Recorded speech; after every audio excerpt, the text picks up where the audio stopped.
Hi there everybody and welcome to Andy's beer reviews. We're going to be looking at this. This is Ashfield's Original Bitter. It's Tesco's own beer.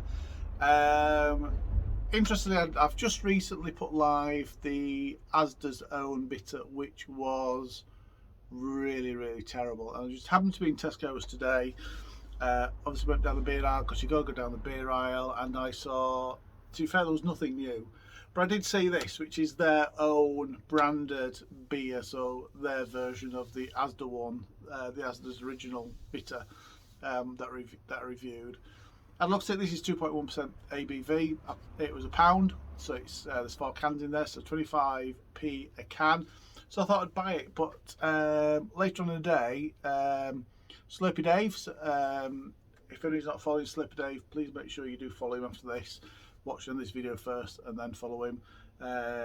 He's another beer reviewer, and he said, why don't I review it? And he obviously know that I just bought 4 cans of it. So yeah, here we are. It's 2.1% ABV, which makes it 0.1% stronger than the Asda one. So let's get it, let's pour it. Ooh, drop them all over the floor.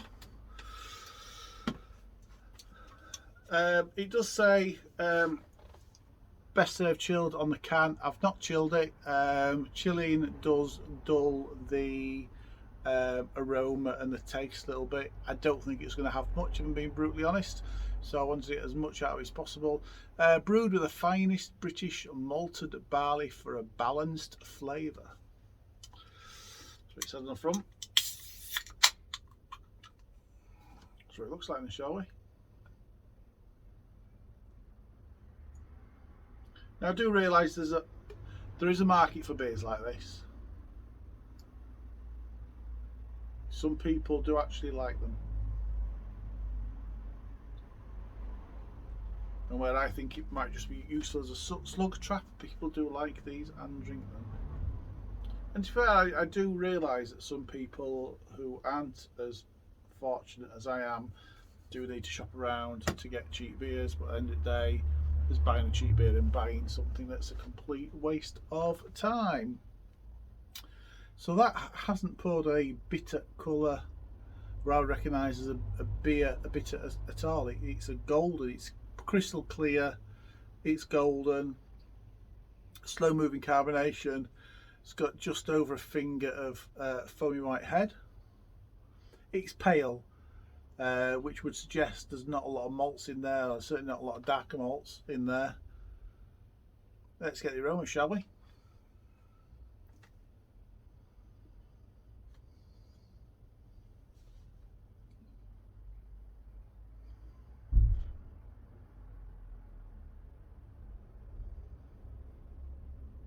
I'm picking up a little bit of a biscuit aroma.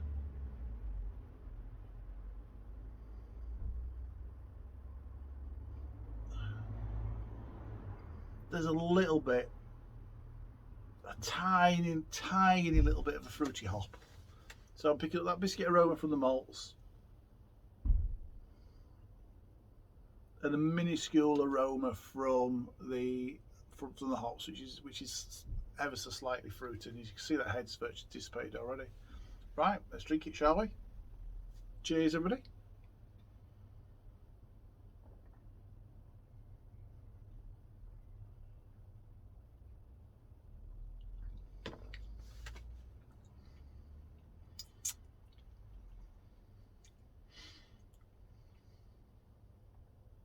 Do you know it could be brewed by exactly the same people that brew the Asda one?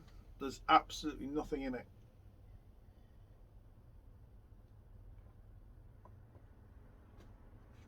Can't say there's nothing in it.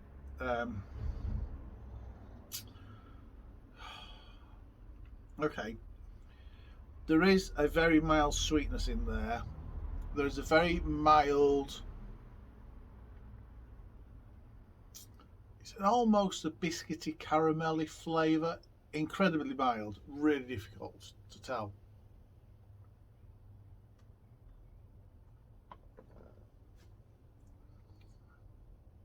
And yeah, maybe picking up just a little bit of that fruitiness. from the hop. But yeah, oh dear. Paying 25p a can doesn't seem to be worth it. Yeah, what can I say? It's got a good. It's overly carbonated. It feels fizzy, tangy because of the overcarbonation in there. There's absolutely no flavour, really, whatsoever. And like I say, the only reason why I can suggest they've put in there that it's best brewed chilled is simply so that it probably tastes a lot more refreshing than it actually is. You know, if you don't have a cold lager, don't matter if you like lager, you drink it and it actually comes out quite refreshing. And to be fair, yeah, I can imagine if you're an all day drinking barbecue thing, you're out in the sun, get some of these in the fridge, crack them open, you're drinking all day, 2.1% ABV, you're going to feel as right as rain at the end of the barbecue. So do you know what? If you're not that bothered, if you just want something to drink that's refreshing and you can't go over to get some water, it works.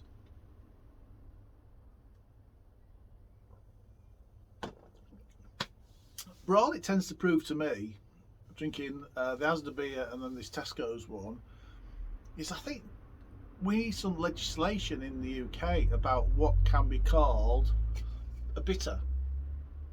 Original bitter. It says original bitter. There's no bitterness in there whatsoever.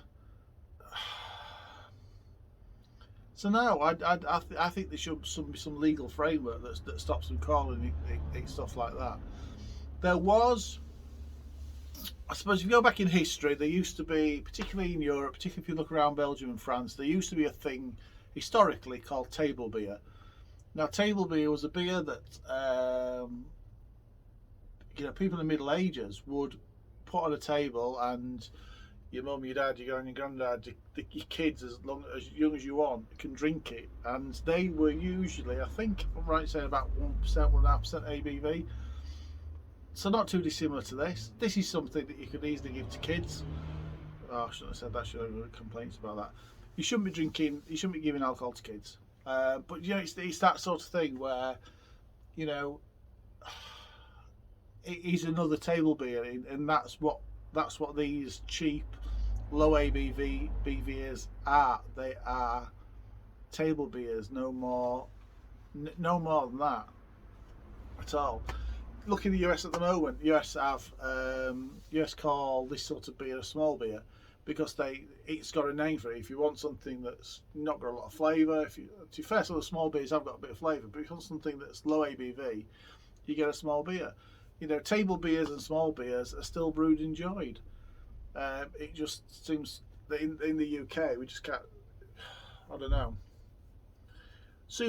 Primarily supermarkets, I think, just take consumers for a ride over here. And I think chocolate. Chocolate's got to have.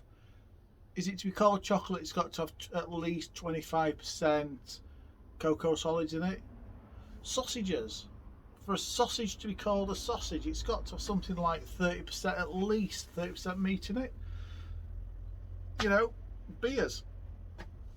I think if it's less than 2.5%, it should be called a table beer. That legally should be called a table beer. And you know exactly what you're getting. You're getting that, really.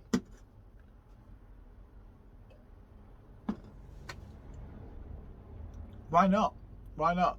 If it's less than 2.5%, you call it a table beer. If it's anywhere between 2.5 and I think traditionally do we call 4.1 an ordinary beer, an ordinary bitter.